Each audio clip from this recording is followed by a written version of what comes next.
Interlude IX. Mistress Henfield as an Old Woman. That night was the beginning of the end. I was awakened by the sound of the horses whinnying and the mules braying. I looked out the window and saw flames coming from the barn. Thank God it was raining. If it hadn't been, I would have lost the whole barn and all the horses and mules. I ran outside and started hollering for help, and the slaves came and got the horses and mules out. That was when they found Samson lying on the barn floor, moaning.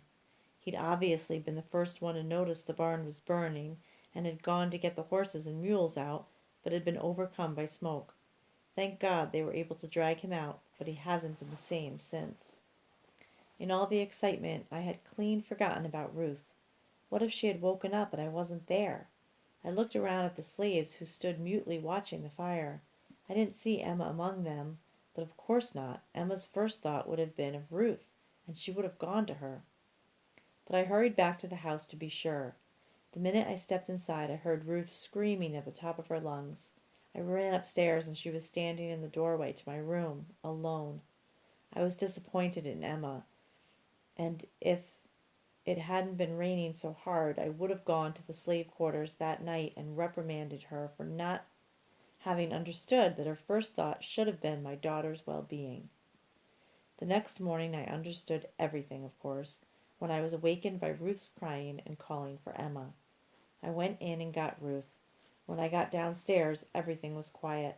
I went in the kitchen, still expecting to see Emma at the stove and Joe standing by the hearth, drinking coffee. The kitchen was empty.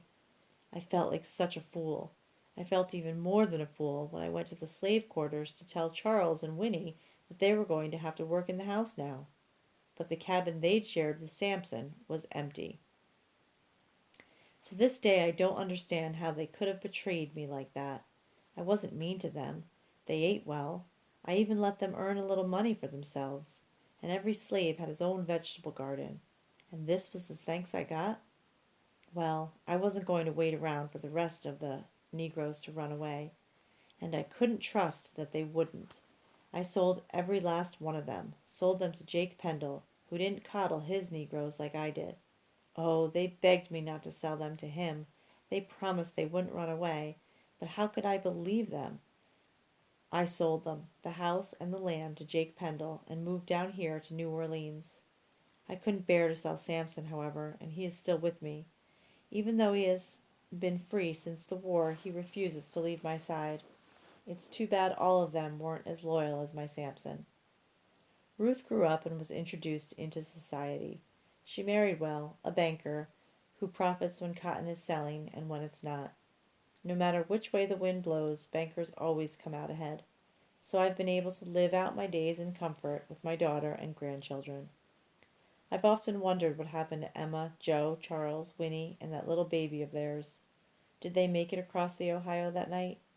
I'm ashamed of myself for thinking this, but from time to time I've hoped that the boat that carried them across was swamped with water in the storm and went down, drowning them all, and whatever other loving white person helped them.